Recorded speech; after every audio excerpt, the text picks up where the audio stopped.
Bonjour et bienvenue dans la 16e causerie au coin du yoga.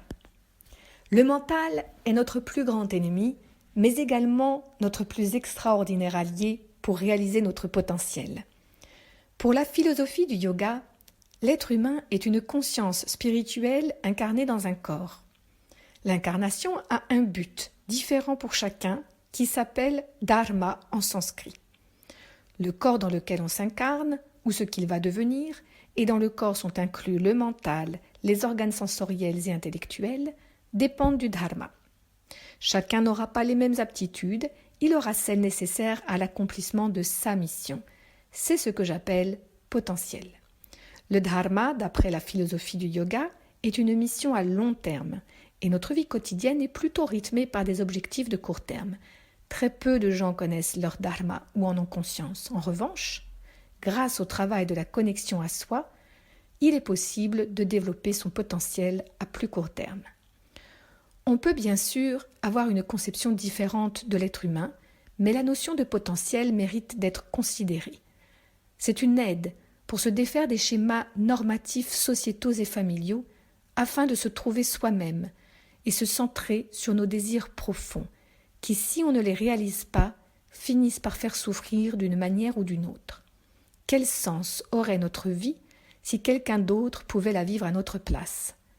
Reconnaître notre potentiel, c'est voir apparaître dans sa pureté notre individualité. Revenons au mental. Nous avons vu en détail les illusions qu'il crée, les obstacles qu'il fait naître. Il est temps d'explorer comment les dépasser.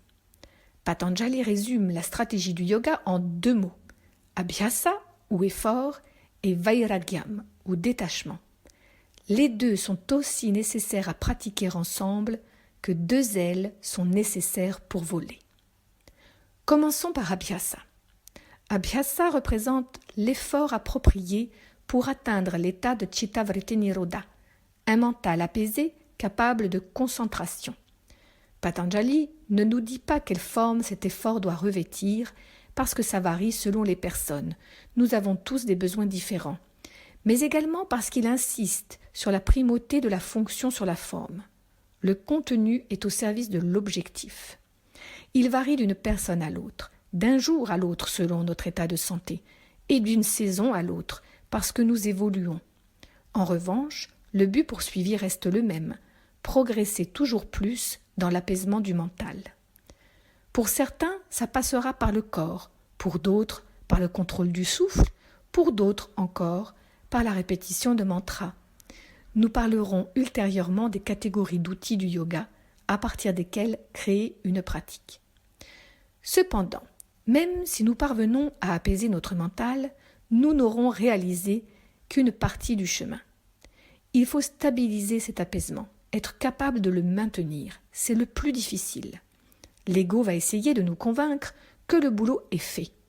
C'est le moment de redoubler d'attention et de ne surtout pas suspendre notre effort, sous peine d'être rattrapé par les distractions, y compris celles émanant des nouvelles capacités développées grâce à notre pratique. Un mental apaisé s'accompagne souvent de capacités sensorielles plus aiguisées, comme sentir l'énergie circuler chez soi et chez les autres, ou la clarté dans les idées et la parole. Ce raffinement du mental et des sens peut devenir une distraction en tant que telle. Or, le but n'est pas de développer ces capacités pour elles-mêmes, mais de les développer pour atteindre la connexion à soi et réaliser notre potentiel. Pour ne pas se perdre en chemin, Patanjali édicte quelques règles d'or. Tout d'abord, nous devons pratiquer sur une longue période, plusieurs semaines, mois, années. Quelques jours ne suffisent pas pour avoir des effets probants. Ensuite, nous ne devons pas interrompre notre pratique et faire des stop and go. Nous mangeons tous les jours, dormons tous les jours et bien pratiquons tous les jours.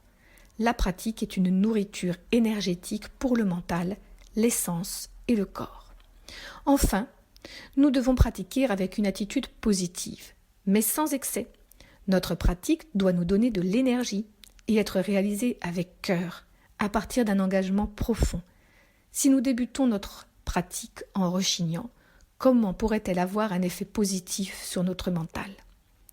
Ce n'est que si notre pratique inclut ces 3 ingrédients, régularité, persévérance et motivation, que nous pouvons espérer bâtir une fondation solide pour atteindre les niveaux supérieurs et passer d'un mental capable de concentration, chitta, à un mental capable de méditation, pratyaya, et peut-être à un mental capable d'absorption, sattva.